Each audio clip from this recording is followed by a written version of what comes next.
The fluorescent lights of Operating Room 3 cast their sterile glow as Dr. Rodney Woodard manipulated the microscopic instruments with practiced precision. 6 hours into what would be a 10-hour craniotomy, his hands moved with the steady confidence that had made him one of the youngest neurosurgeons to head a department at Metro General. The patient, a 52-year-old woman with an arteriovenous malformation threatening to rupture, lay before him, her life literally in his hands.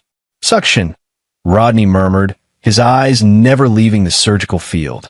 The resident beside him complied immediately. They were removing the tangle of abnormal blood vessels millimeter by millimeter, each movement calculated to avoid catastrophic bleeding. This was the work Rodney lived for, the reason he'd sacrificed everything, time, relationships, sleep, to reach this level of expertise. The door burst open with a force that made everyone jump. A nurse Rodney didn't recognize stood in the doorway, her face flushed and panicked. The scrub nurse near the door moved to intercept her. "You can't just—" "Dr. Woodard," the woman's voice cracked. "Your son's school called. He collapsed during gym class. They found marks all over his body. Bruises. Burns. He told them his grandfather did it." The surgical instruments in Rodney's hands seemed to freeze mid-air. 8-year-old Miles, his quiet, sensitive boy who loved dinosaurs and drew elaborate pictures of pterodactyls. Miles, who had been staying with his grandfather Howard Raymond while Rodney worked these impossible hours and Valerie traveled for her design consultancy. "Dr. Woodard," the anesthesiologist's voice held concern. "Your vitals are steady. We can call on Dr. Chun." Rodney's mind raced through options with the same methodical precision he used to navigate the brain's delicate structures. Dr. Yuki Chun was capable, brilliant even. She could close this. The patient would survive. But Miles, he stepped back from the table, hands still raised. "Chun, pager now. Brief her on approach and handoff." His voice was steady, controlled, even as something cold and deadly settled in his chest. "Maureen, scrub her in." Theor erupted in controlled chaos as he backed toward the door, letting the team help him out of his surgical gown. Jeremy Davidson, the hospital administrator who'd mentored Rodney since his residency, appeared in the doorway. "I heard. Go. I'll handle the paperwork and the family. Chin's already on her way." Rodney barely remembered changing out of his scrubs or the sprint to his car. The Mercedes, a gift from Howard Raymond after Rodney had married his daughter Valerie 5 years ago, roared to life. He'd never liked the ostentatious vehicle, had preferred his old Honda, but Howard had insisted. "My son-in-law drives a car that reflects his status," Howard had said, his smile never quite reaching his pale blue eyes.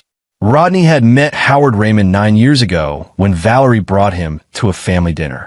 Howard was everything Rodney's own father hadn't been. Successful, confident, commanding. Owner of Raymond Properties, a real estate empire spanning 3 states. Howard moved through the world with the ease of someone who'd never heard the word no. He'd been charming that night, asking about Rodney's work, his ambitions. Later, Howard had pulled strings to get Rodney interviews at the best hospitals, had written recommendation letters that carried weight. "I take care of my family," Howard had told him once, gripping Rodney's shoulder with unsettling intensity. "And your family now." The speedometer hit 90 as Rodney weaved through traffic. His phone rang, Valerie. He ignored it. Then again, and again. Miles had been different the last few months. Quiet, withdrawn. Where he'd once chattered endlessly about school and friends, he'd grown silent at dinner.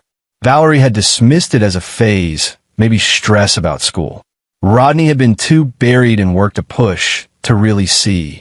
The guilt hit him like a physical blow.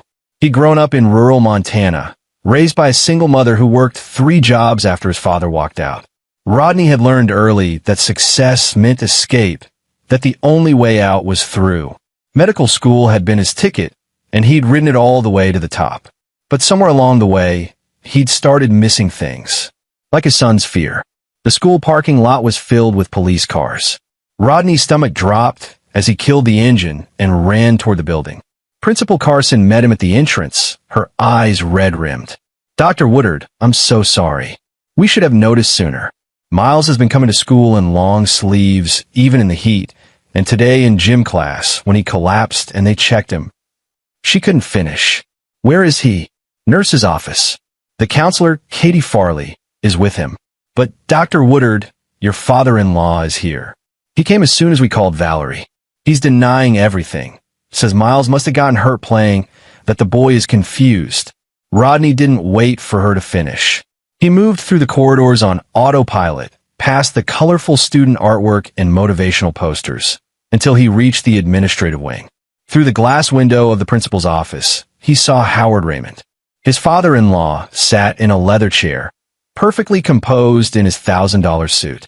At 63, Howard was still imposing. 6'2", silver hair immaculately styled, the bearing of a man accustomed to owning every room he entered. 2 police officers stood nearby, but Howard looked relaxed, almost bored. When he saw Rodney, he smiled. That same smile that had welcomed Rodney into the family, that had toasted at the wedding, that had held baby Miles for the first time. Rodney smiled back. It was a smile that belonged in an operating room, clinical and cold. Howard's expression flickered, just slightly. That's when Rodney stepped aside, revealing the man who'd been standing directly behind him in the corridor. Detective Harvey Johnson moved into view, his 6'4" frame filling the doorway. Harvey had been Rodney's roommate at University of Montana, back when they were both broke kids fighting for scholarships. Harvey had gone into criminal justice while Rodney pursued medicine, but they'd stayed close over the years. Harvey specialized in crimes against children. Howard Raymond's face drained of all color. The confident smile vanished, replaced by something Rodney had never seen on his father-in-law's face before, fear. But it wasn't just Harvey that made Howard's composure crack. It was the woman standing beside Harvey, a woman in her early 30s with nervous hands and determined eyes. "Hello, Howard," she said quietly. "Remember me? I'm Sherry Hoyt. 20 years ago, my last name was Morrison. I was 8 years old when you sponsored the youth program at St. Augustine's Church. When you offered to mentor me because my father had died and you said you wanted to help." Howard stood abruptly, his chair scraping against the floor. "I don't know what." "You do know," Harvey said, his voice carrying the weight of 15 years in law enforcement. "We've been building this case for 3 days, Howard, since Mrs. Hoyt came forward after seeing your name in the society pages. Seems you have a pattern. And we found 3 other victims who are ready to testify." Rodney's hands clenched into fists at his sides. 3 days. While he'd been oblivious, working marathons in the OR, Harvey had been working too. They'd met for beers just a week ago, and Rodney had mentioned, almost casually, that Miles seemed off. That Howard had been watching him more while Valerie traveled. Harvey had gone still, his cop instincts firing. "Tell me more," he'd said. Now, watching his father-in-law's mask crack, Rodney felt that cold certainty solidify into something harder. This wasn't over. This was just beginning. "I want to see my son," Rodney said, his voice cutting through the tension. Principal Carson led him to the nurse's office. Miles sat on the examination table, his small body wrapped in an oversized sweatshirt despite the warm September day. Katie Farley, the school counselor, sat beside him, speaking softly. When Miles saw Rodney, his face crumpled. "Daddy." Rodney crossed the space in 3 strides and pulled his son into his arms, careful not to hold too tight. Miles was shaking. Through the thin fabric of the sweatshirt, Rodney could feel his son's ribs, more prominent than they should be. "I've got you," Rodney whispered. "I've got you, buddy. You're safe now." Over Miles's head, he met Katie Farley's eyes. She was young, maybe 28, with the kind of expression that said she'd seen too much, too soon. She handed him a folder without speaking. Inside were photographs, clinical documented evidence, bruises in various stages of healing, circular burns that looked sickeningly like cigarettes, marks on Miles's back consistent with a belt. The surgeon in Rodney cataloged each injury with professional detachment. The father wanted to put his fist through a wall. The man who'd learned survival meant staying 3 steps ahead began calculating. "How long?" he asked Miles gently. His son's voice was barely a whisper. "Since summer, when Grandpa started watching me more. He said if I told anyone, you'd lose your job. That mom would hate me. That no one would believe me because he's important and I'm just a kid. Classic abuser manipulation. Rodney had seen it in textbooks, in case studies. Living was different. The door opened and Valerie rushed in. His wife looked exactly as she had when they'd met. Blonde hair, perfectly styled, designer outfit impeccable even after the flight from San Francisco. But her face was pale, confused. "Rodney, what's happening?" "Dad called me. Said there was some kind of misunderstanding, that Miles got hurt at school, and she saw Miles's face, tear-stained and terrified, and stopped." "Baby, what's wrong?" Miles pressed his face into Rodney's chest, refusing to look at his mother. Valerie's confusion shifted to something defensive. "Rodney, Dad wouldn't. There has to be an explanation. Miles probably just got hurt and got confused about." "Don't." Rodney's voice was soft, but carried a warning that made Valerie step back. "Don't defend him. Not yet. Not until you see the evidence." He handed her the folder. Watched as she opened it. Watched as her face went from defensive to shocked to devastated. The folder slipped from her hands. "Oh God," she whispered. "Oh God, Miles, baby." But Miles wouldn't look at her. In that moment, Rodney saw the fracture in his family, the damage that went deeper than physical wounds. Harvey appeared in the doorway. "Rodney, we need Miles' statement. And we need to take him for a full medical examination. I've called in Dr. Patricia Moore. She specializes in pediatric abuse cases." Rodney nodded, his mind already working through next steps. Document everything. Build the case. Protect Miles. But there was something else, something darker, crystallizing in his thoughts. Howard Raymond had money, influence, power. He'd used it before to make accusations disappear. Harvey had confirmed that during their call. The system could fail. Often did, especially when the accused had resources. Rodney had spent his entire life learning how to succeed in a system that wanted him to fail. Poor kid from Montana, with no connections, no safety net. He'd learned to be smarter, work harder, think 3 moves ahead. He'd learned to win. This time, failure wasn't an option. As Dr. Moore arrived and began the gentle process of examining Miles, explaining each step to make him feel safe and in control, Rodney stepped in the hallway. Through the window, he could see Howard being led away by police officers, his expensive suit no longer looking quite so powerful. Harvey stood nearby, speaking with other detectives. Rodney's phone buzzed. A text from Jeremy Davidson, patient stable. Mission completed successfully. You did the right thing. He had. But the right thing was different from the right thing here. In surgery, you followed protocols, trusted the process. In this world, Howard's world of money and influence, the rules were different. Rodney thought about the past 9 years. The family dinners where Howard dominated conversation, subtly putting others down while seeming gracious. The way he'd insisted on helping with everything. Buying the house, the car, pressuring Rodney to work longer hours at the hospital to build his career. The way Valerie always seemed slightly anxious around her father, eager to please him. The way Howard's eyes had sometimes lingered too long on Miles. The signs had been there. Rodney had just been too busy chasing success to see them. In the nurse's office, Miles's small voice carried through the door as he spoke to Dr. Moore, describing what had happened with the hesitant words of a child who'd learned not to trust adults. Each word felt like a knife in Rodney's chest. He'd failed his son, but he wouldn't fail him again. Harvey emerged from the principal's office and joined him in the hallway. DA's office is sending someone. With Sherry's testimony and the physical evidence, we've got a case. Howard's being charged with multiple counts of child abuse. There'll be others. We've got leads on 2 more families. Will it stick? Rodney asked quietly. Harvey's expression darkened. You know how this works. He's got resources. Best lawyers money can buy. He'll make bail within hours. And then it's a long game. How long? Months to trial. Maybe longer if he drags it out. And Rodney. Harvey paused, choosing his words carefully. I've seen cases like this. Rich, powerful men with clean records and community standing. Juries sympathize. His lawyers will paint Miles as confused, maybe coached. They'll question why you didn't notice sooner, suggest you're an absent father. They'll dig into everything. Rodney's jaw tightened. Let them dig. I'm serious. They'll come after you professionally, personally. Make this about you being a bad father, so the jury doubts Miles's testimony. Howard's probably already on the phone with the best defense attorney in the state. Then I need to be smarter than his attorneys. Harvey studied his friend's face. What are you thinking? That I'm not letting the system be the only weapon here. Howard Raymond built his life on image and influence. If the legal system fails, I'll destroy both. Rodney, I'm not talking about anything illegal. That wasn't quite true, but Harvey didn't need to know his plans yet. I'm talking about using every resource I have.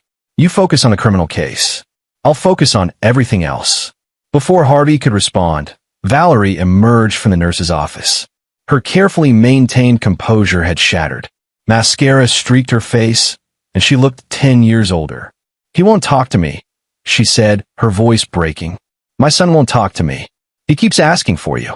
You defended your father, Rodney said flatly. I didn't know. You should have known. The same way I should have known. But I was too focused on my career, on proving myself, on not disappointing the great Howard Raymond. And you were too focused on being the perfect daughter. Valerie flinched. That's not fair. Fair? Miles has cigarette burns on his body, Valerie. Your father did that. While you were in San Francisco picking out fabric samples, and I was in surgery, your father was torturing our son. So no, nothing about this is fair. She wrapped her arms around herself. What do we do? You go home. Pack a bag for Miles. Comfortable clothes, his dinosaur books, his stuffed triceratops. Bring them to my apartment. They'd maintained separate residences even after marriage, a decision Rodney had never fully understood but hadn't questioned. Now he was grateful for it. Your apartment? Rodney, we should be together. We should. Miles needs stability and safety right now. My place has one entrance, a doorman, security, and it doesn't have any memories of Howard. He softened slightly, seeing her distress. We'll figure out the rest later. But right now, Miles needs to know he's protected. Valerie nodded, tears streaming. I didn't know. I swear I didn't know. I believe you. He did. Valerie had her flaws. She was conflict averse, eager to maintain peace at any cost, but she loved Miles. But you need to understand something. Your father is going to call you. He's going to tell you this is all a misunderstanding. He's going to try to manipulate you the same way he's been manipulating you your entire life. And you need to decide right now whose side you're on. Miles's side. Always. Then prove it. Because if you waver, if you give Howard even an inch, I will fight you for custody and I will win. It was harsh, but necessary. Valerie needed to understand the stakes. She stiffened, then nodded. I'll get his things. After she left, Harvey pulled Rodney aside. You're planning something. I can see it in your face. The same look you got senior year, when those fraternity guys kept harassing you and you methodically got every one of them kicked out by documenting policy violations. This is different. Is it? Because if you're thinking about taking matters into your own hands, I'm thinking about protecting my son, Rodney interrupted. By any means necessary. You focus on your job. Harvey, let me focus on mine. Dr. Moore emerged with Miles, who looked exhausted. We're done for today. I've documented everything. Miles was very brave. She looked at Rodney with professional sympathy. He'll need ongoing counseling. The trauma from something like this, it's significant. But children are resilient. With support, he can heal. Rodney knelt down to Miles's level. Hey buddy, want to come stay at Dad's place for a while? We can order pizza. Watch those dinosaur documentaries you like. Miles nodded, then whispered, Is Grandpa going to come there? No, I promise you, Miles. He's never going to hurt you again. As he led his son out of the school, past the police cars and concerned teachers, Rodney felt that cold certainty harden into resolve. He built a career on understanding complex systems, on finding solutions when others saw impossible problems. He navigated the brutal hierarchy of medical training, the politics of hospital administration, the delicate art of brain surgery. Now he'd apply that same methodical intelligence to destroying Howard Raymond. The man had made a fatal error. He'd hurt Rodney's son, and Rodney Woodard didn't lose. Not in the OR, and not here. The apartment was quiet except for the soft sounds of Miles sleeping in the guest bedroom. Rodney sat at his dining table, laptop open, files spread across the polished wood surface. It was 2 a.m. He'd been working for 6 hours straight. The same focused intensity he brought to complex surgeries now directed at a different kind of operation. On the screen, Howard Raymond's life, dissected into data points. Raymond Properties owned 43 commercial buildings in 12 residential developments across Montana, Wyoming, and Idaho. Net worth estimated at $47 million. Board member of 3 charities. Major donor to the Children's Hospital. The irony made Rodney's stomach turn. Member of Hillcrest Country Club, regular attendee at St. Augustine's Church, decorated veteran for Vietnam. The perfect citizen. The perfect mask. Rodney opened another file. This one came from Harvey's discreet inquiry, preliminary, off the record. 23 years ago, a complaint had been filed against Howard by the Peterson family. Their daughter Sarah had been in a youth mentorship program Howard sponsored. The complaint alleged inappropriate touching. Investigation had been opened, then suddenly closed. Sarah's family moved out of state 6 months later. Howard's attorney at the time, Marshall & Associates, the most expensive firm in Montana. Another file. 15 years ago, another complaint. This time from a family whose son attended summer camp, sponsored by Raymond Properties. Same pattern. Complaint, investigation, sudden closure. Family received a generous settlement, according to court records. NDA attached. Howard had been doing this for decades, using his money and influence to silence victims, to maintain his reputation. The front door opened quietly. Valerie entered, carrying 2 bags. She'd texted earlier asking if she could come by after Miles was asleep. Rodney had agreed, but warily. She looked around the apartment. Minimalist, functional, everything Rodney needed and nothing more. So different from their house, which Valerie had decorated in accordance with Howard's suggestions. He's asleep. Finally. Took 3 stories and a lot of reassurance. Rodney closed his laptop. You brought his things? Everything I thought he'd need. She set the bags down. Rodney, I spoke with Dad's attorney. They're saying this is all fabricated, that someone is trying to extort money from the family. They're claiming you put Miles up to this because you want a divorce and custody. And what do you think? Valerie sank into a chair, looking defeated. I don't know what to think. This is my father. He raised me. He was always strict, demanding, but I never saw this side of him. Because he didn't want you to see it. That's how predators work, Valerie. They're selective. Careful. They choose victims who are vulnerable, kids without consistent supervision, families desperate for help. Like Miles had been, with both parents too busy, too distracted. Harvey found 3 other victims. 3 families Howard hurt and paid off. She looked up sharply. What? He's done this before. Multiple times. Used his money to make it go away. Rodney leaned forward. I need to know right now if you can accept that reality. Because if you can't, this is going to get very complicated. He's my father, and Miles is your son. They stared at each other across the table. Finally, Valerie's shoulders sagged. Show me the evidence. All of it. Rodney spent the next hour walking her through everything. The photographs from the school, Dr. Moore's detailed medical report, Harvey's preliminary findings about the past complaints, statements from Sherry Hoyt, and the other witnesses coming forward. By the end, Valerie was crying silently, tears dripping onto the table. I should have seen it, she whispered. All those times Dad insisted on watching Miles. The way he'd always want to be alone with him. The presence, the special attention. I thought he was just being a good grandfather, making up for being so strict with me when I was young. He counted on that, on your desire to see him as changed, as better. What's going to happen now? Legally? Harvey says trial could be months away. Howard will fight every step, use every delay tactic. Meanwhile, he's out on bail, free to live his life, to keep influencing people. That's not right.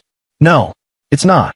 Rodney reopened his laptop, which is why I'm not relying solely on the legal system. What do you mean? He turned the screen toward her.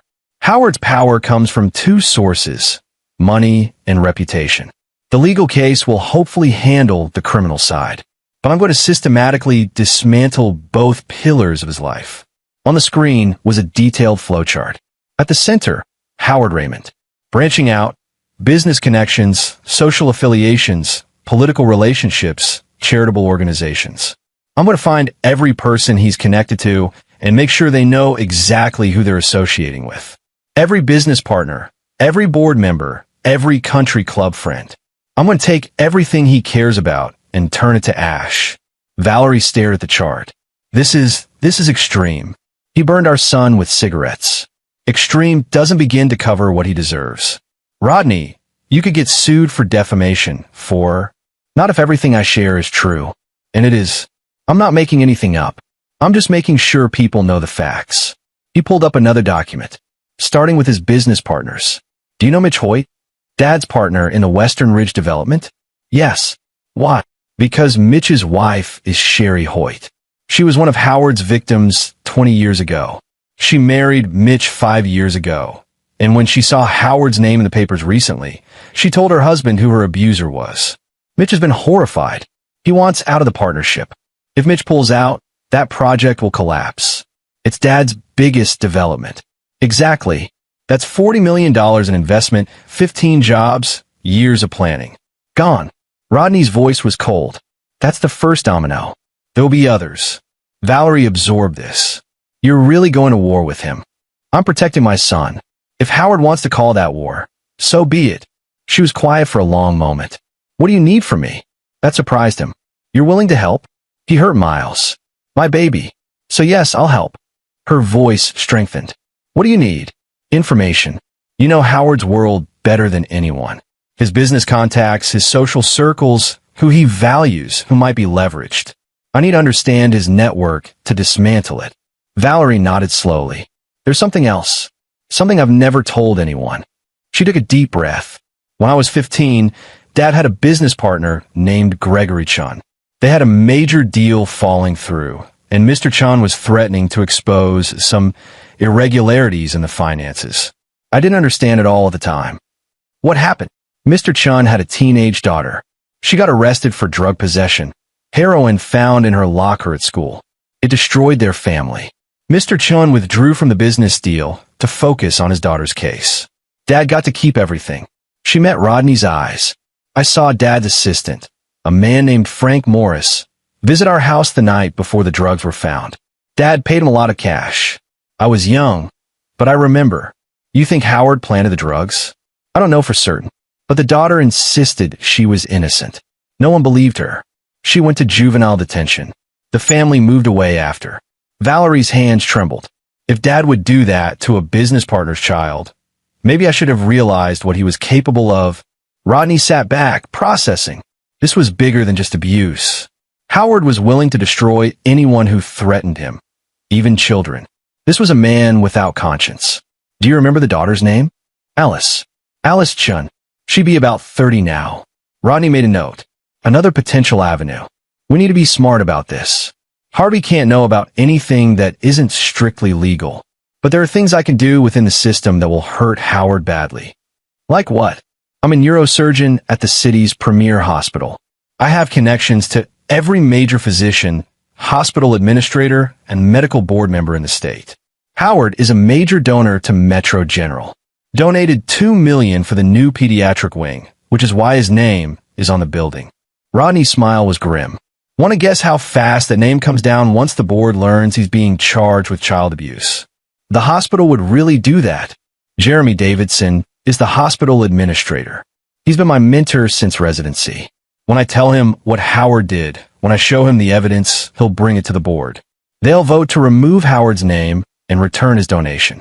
The optics of having a child abuser's name on a pediatric wing? It's impossible. That'll humiliate him. That's the point. Howard's identity is wrapped up in being the benevolent benefactor, the respected community leader. Strip that away and what's left? Rodney stood, pacing. Then there's the country club, St. Augustine's Church, the Rotary Club. Every organization he's part of will want distance once the charges are public. Some people will still support him. His old friends, the ones who have known him for years. Then I'll make sure they know the full truth. Not just about Miles, but about every victim. I'll find them all. Sarah Peterson, the summer camp boy, whoever else there is. I'll help them come forward if they want to. Build a pattern so overwhelming that no one can deny it. Valerie looked at him with something like awe and fear. You've thought this through. I have.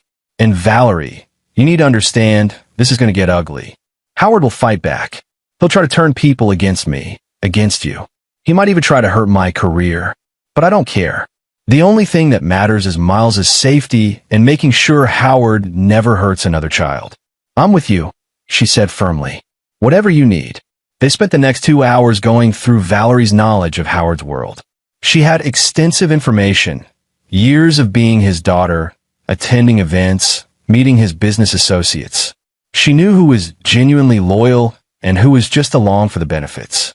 She knew about the private poker games where real deals were made, the hunting trips where alliances were formed. She also knew secrets, who was having affairs, who had gambling debts, who had questionable business practices of their own. I feel dirty telling you all this, she admitted, like I'm betraying confidences. These people enable Howard. By being his friends, by giving him status, they made it easier for him to hurt children. They're complicit. Not all of them know what he is. Then they're about to learn. By 5 a.m., they had a comprehensive plan. Rodney would start with the hospital, get Howard's name removed, and create a public statement about why. That would generate media attention. Meanwhile, Harvey would ensure the criminal case stayed in the spotlight. Valerie would reach out to Howard's victims through a victim's advocate, offering support and legal assistance if they wanted to pursue civil cases. And Rodney would personally visit every major player in Howard's network, armed with facts and evidence, and make it clear that associating with Howard Raymond was no longer acceptable.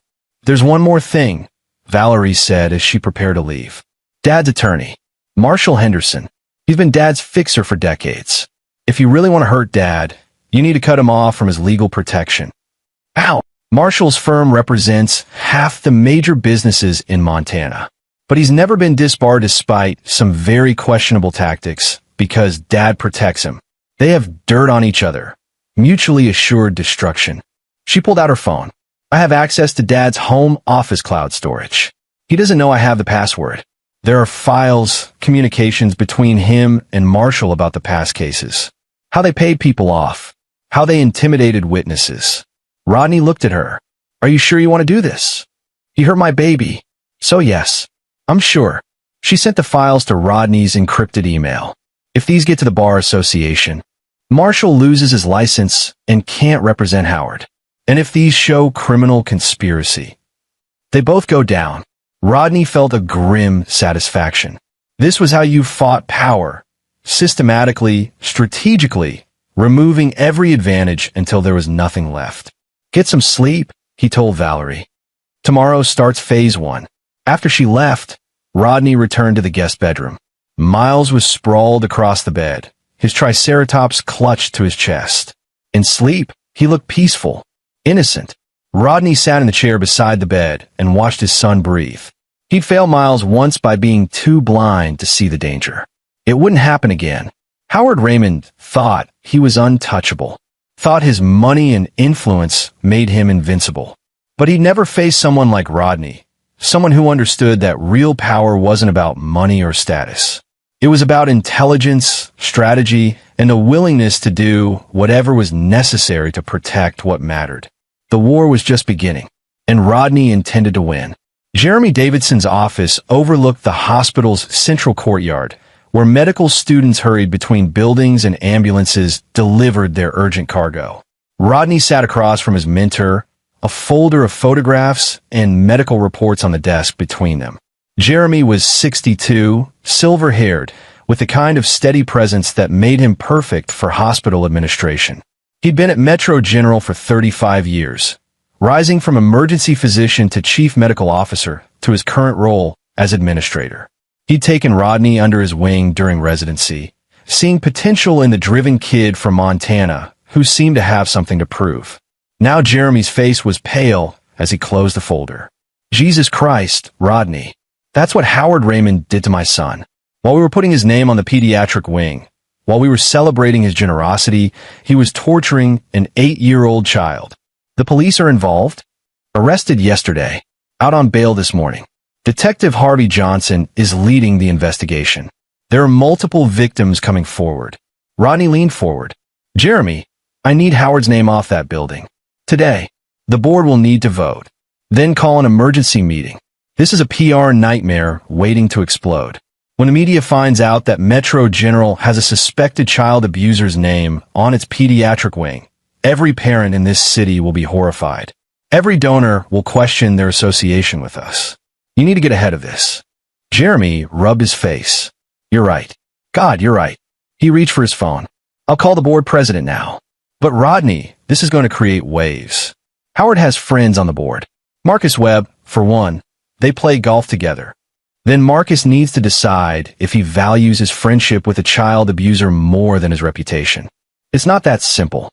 These men have decades of history together. My son has cigarette burns on his arms. Howard Raymond is being charged with felony child abuse. It really is that simple. Jeremy held up his hands. I'm on your side. I'm just preparing you for pushback. Some board members will want to wait until after a trial, until there's a conviction. Unacceptable.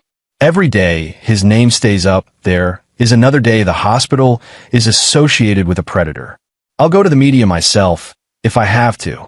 Don't threaten me, Rodney. I'm not threatening. I'm telling you the reality. I will protect my son and ensure Howard Raymond faces every consequence he deserves. If the hospital wants to stay neutral, fine. But I won't. Jeremy sighed. Give me until end of day. I'll make the calls. Thank you. Rodney stood. One more thing. I'm taking family leave. 2 weeks to start. Maybe more depending on how Miles is doing. Of course. Take what you need. Dr. Chun and the team can cover your cases. Rodney left the administrative wing and headed toward the neurosurgery department. He had one more stop to make before focusing entirely on dismantling Howard's life. Dr. Patricia Moore had her office in the pediatrics wing, which currently bore Howard Raymond's name on a large bronze plaque. Rodney felt sick every time he saw it. Patricia was a child psychologist who specialized in abuse cases. She'd examined Miles yesterday, and they had a follow-up scheduled for this afternoon. He found her reviewing case files, her office filled with stuffed animals and colorful artwork designed to make young patients feel safe. Dr. Woodard, I was hoping to see you before the session with Miles. How is he this morning? Quiet. Clingy. He didn't want me to leave to come here. Patricia nodded. Normal responses to trauma. Children who've experienced abuse often fear being separated from their safe parent. It may take time before he feels secure enough to be alone. I have 2 weeks of leave. After that, I'll work something out. He comes first. That's good. She pulled out a notepad. I want to prepare you for what therapy will look like. Miles has experienced significant trauma over several months. The abuse was systemic, repeated, and from someone he was supposed to trust. Recovery will be a process, not an event. Rodney listened as she outlined the treatment plan. Weekly sessions initially, possibly more frequent if Miles showed signs of severe PTSD. Play therapy to help him process emotions he might not have words for. Eventually, more direct talk therapy as he became comfortable. The hardest part for parents is often the regression, Patricia continued. Miles might have nightmares, bedwetting, separation anxiety. He might seem angry or withdrawn. These are all normal responses. Your job is to be consistent, patient, and to remind him constantly that none of this was his fault. I should have seen it sooner. Parents always say that, but predators are skilled at hiding their actions. They manipulate situations, isolate victims, and create fear that prevents disclosure. This is not your failure. It's Howard Raymond's crime. Intellectually, Rodney knew that. Emotionally, the guilt was crushing. His phone buzzed. A text from Harvey. Need to meet. New development. My office. 3 p.m.? Rodney confirmed and checked the time. He had 2 hours before Miles's therapy session. Enough time to handle another piece of the plan. Hillcrest Country Club sat on 300 acres of manicure perfection. Old money and new money mingled on the golf courses and tennis courts, making deals over scotch and steaks. Howard Raymond had been a member for 40 years. Rodney had never liked the place. Too pretentious, too focused on status. But Valerie had insisted on maintaining a family membership, and Miles had enjoyed the pool during summers. Now Rodney walked through the clubhouse doors with a single purpose. He'd called ahead, requesting a meeting with Charles Whitmore, the club president. Charles was 78, old Montana money, the kind of man who valued reputation above all else. The meeting was in Charles's private office, wood-paneled and filled with golf trophies and photographs of past presidents. Charles rose to shake Rodney's hand, his grip firm despite his age. "Rodney, I was surprised by your call. Usually Valerie handles the family membership matters. This isn't about the membership." Rodney sat without being invited.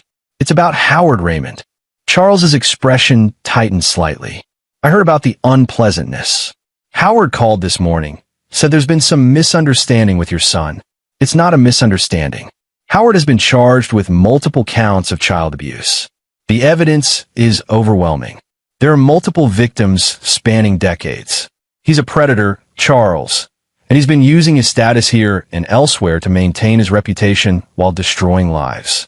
Those are very serious allegations. They're facts. I have medical reports, police records, victim testimony." Rodney pulled out a tablet, showing the documentation. "Howard Raymond systematically abused children, including my 8-year-old son. He used his position and influence to silence victims and avoid consequences." Charles looked at the documents, his face growing grave. "This is disturbing. I'm not asking you to judge him before trial. I'm asking you to recognize that having him as a member, allowing him to continue participating in club activities while facing these charges, reflects poorly on Hillcrest. Every parent who brings their children to the pool, every family event, they'll all be tainted by his presence. The membership committee would need to review. Do it quickly, because if you don't, I will make sure every member knows exactly what they're sharing space with. I'll hold a press conference at the front gates if necessary." Charles bristled. "Are you threatening the club?" "I'm informing you of reality. Howard's arrest will be in the papers. The charges are public record. People will ask why Hillcrest Country Club continues to welcome a man accused of torturing children. You can get ahead of it, or you can scramble to respond after the fact." They stared at each other. Finally, Charles said, "I'll call an emergency committee meeting for tonight. But Rodney, you should know, Howard has friends here. This won't be unanimous. Then his friends can explain to their own families why they're comfortable golfing with a suspected child abuser." Rodney left feeling grimly satisfied. Charles was a pragmatist. He'd pushed the membership revocation through because the alternative was worse for the club's reputation. One more pillar removed. Harvey's office was in the downtown police headquarters, a squat concrete building that had seen better days. Rodney navigated through security and found his friend in a cramped office filled with case files and cold coffee cups. "Thanks for coming," Harvey said, gesturing to a chair. "We've had a development." "Not good. What happened?" Howard's attorney, Marshall Henderson, filed a motion to suppress Miles's testimony. "He's claiming you coached him, that the school violated procedure, that there's no physical evidence directly linking Howard to the injuries." "That's insane. There are photographs of injuries, not Howard causing them." Marshall is arguing that Miles could have been hurt anywhere, that an 8-year-old's testimony is unreliable, and that you have motive to fabricate abuse as part of a custody dispute with Valerie. Rodney's hands clenched. "Valerie and I aren't divorcing. There's no custody dispute. Doesn't matter. Marshall just needs to create doubt. And here's the real problem. He's good at this. He's gotten Howard out of 2 previous investigations. He knows exactly how to manipulate the system." "What about the other victims? Sherry Hoyt, the families from before?" "Coming forward, but their cases are decades old. Physical evidence is gone. It's their word against Howard's, and a defense attorney will argue they're jumping on the bandwagon for money." Rodney felt cold fury building. "So you're saying Howard might walk?" "I'm saying this is going to be harder than we thought. The DA is confident, but they're also being cautious. This is a high-profile case. If they lose, it's a major blow. So they're building the strongest possible case, which means this could take 6 months or more before trial. 6 months of Howard being free. 6 months of him using his money and influence to destroy the case.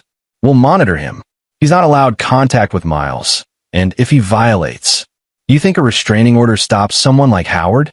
He'll find ways around it. He always does." Harvey leaned forward. "Rodney, I know you're angry, but you have to let the system work. If you do something stupid, if you try to take justice into your own hands, you'll jeopardize the entire case. Howard's lawyers will use any misstep to paint you as unstable, to undermine Miles's credibility. I'm not planning to do anything illegal, but you're planning something. I can see it in your eyes. Same look you had when we were 22 and you systematically got those fraternity guys kicked out. They were harassing me. I documented their violations and reported them. All legal and devastatingly effective. They all lost their scholarships, got expelled. You ruined their lives. They earned it. My point is, you're methodical when you want revenge. And I'm worried about what you're planning for Howard. Rodney met his friend's gaze steadily. I'm planning to ensure my son is safe and that Howard Raymond faces consequences for his actions. Nothing more, nothing less. Promise me you won't do anything that could blow back on the case. I promise I won't do anything illegal that could jeopardize the prosecution. Harvey caught the caveat but let it go. Here's some good news. We found Alice Chun, the girl whose family was allegedly targeted by Howard 20 years ago. She lives in Seattle now, works as a software engineer. When I called her, she was interested in talking. Interested how? She's angry. She says Howard destroyed her life. The drugs were planted. She knows they were, but no one believed her. Spent 3 years in juvie, has a record that's followed her ever since. When I told her about the charges against Howard, she said she'd testify if it would help. That's the evidence we need. Pattern of behavior. Shows Howard will frame children to protect himself. It's circumstantial. We can't prove he planted the drugs, but it adds to the overall picture of who he is. Rodney's mind was already working. I need to talk to her. Not as part of the investigation, but personally. She deserves to know what Howard did to Miles, that she wasn't alone. I can give you her contact information, but Rodney, I won't jeopardize anything. I promise. Harvey sighed and wrote down Alice's phone number. Call her. But be careful. Marshall Henderson has private investigators. If he can prove you're coordinating victim testimony, he'll use it against us. Understood. As Rodney left the police station, his phone rang. Jeremy Davidson. Rodney, emergency board meeting is set for tonight at 7. But there's a complication. Marcus Webb is pushing back hard.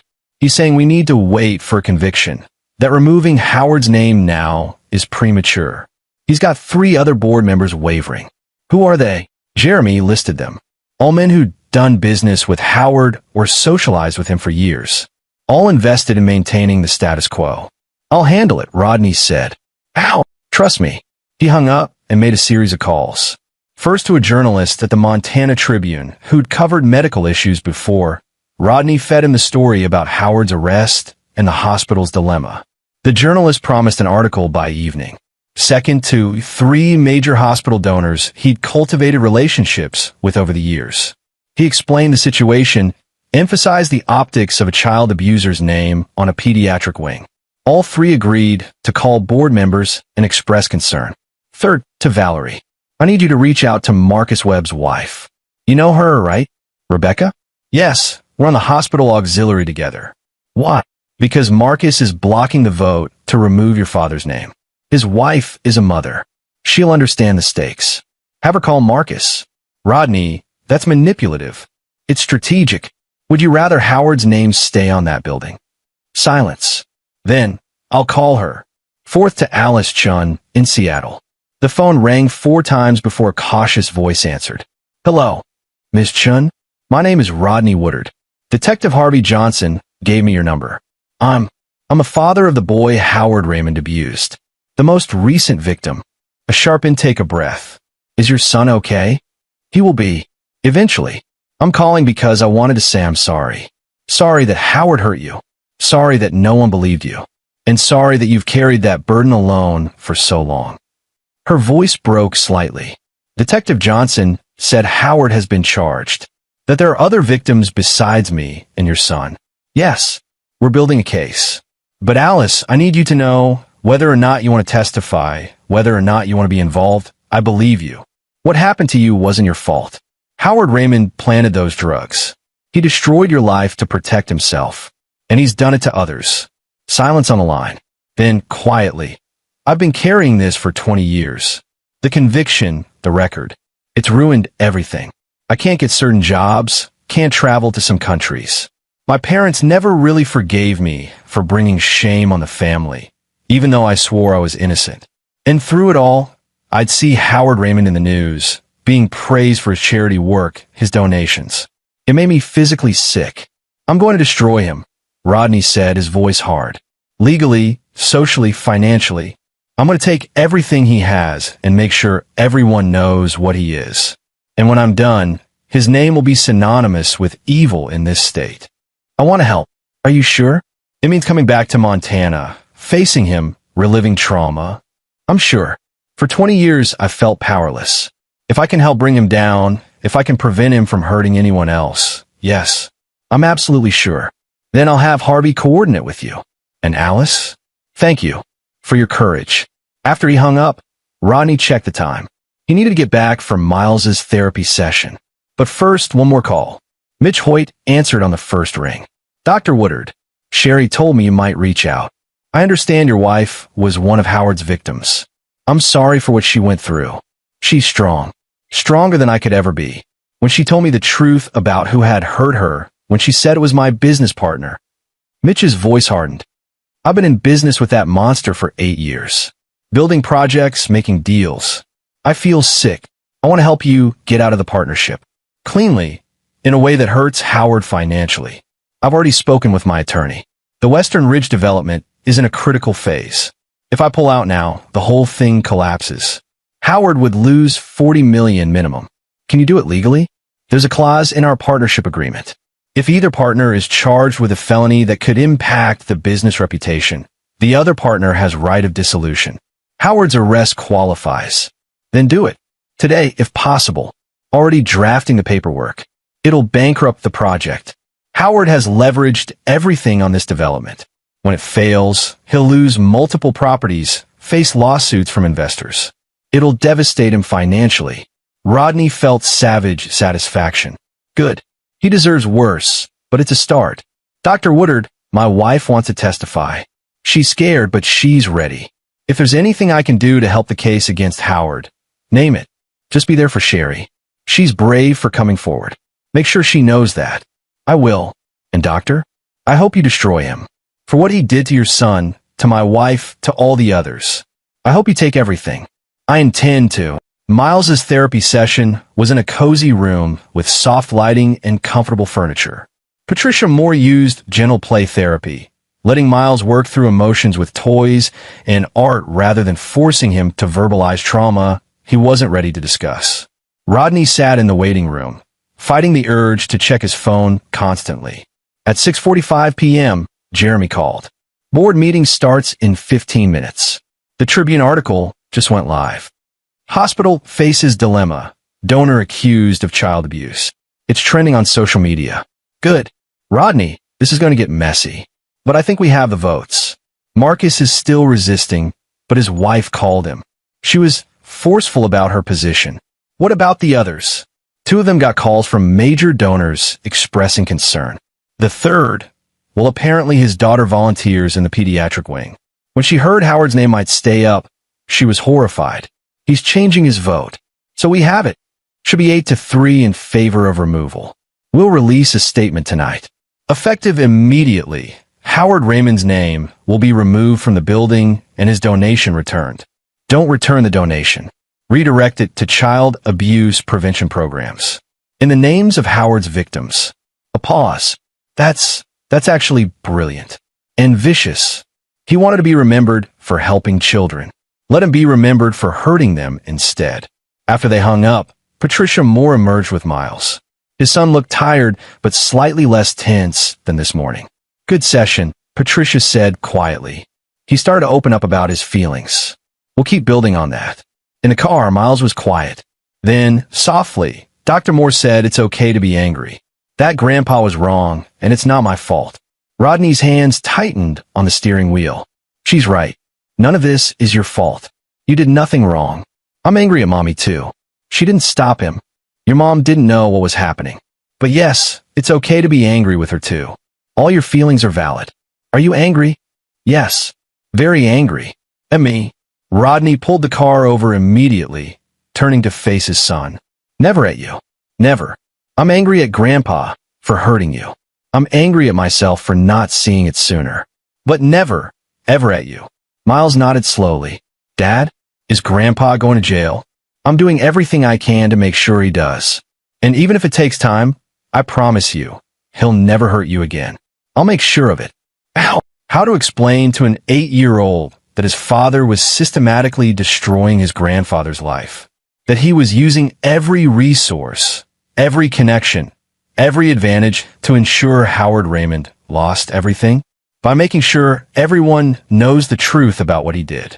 Sometimes people get away with bad things because no one knows about them. But when everyone knows, when there's no place to hide, bad people face consequences. Like how Batman catches the bad guys. Despite everything, Rodney smiled slightly. Sort of like that. Yeah. That seemed to satisfy Miles.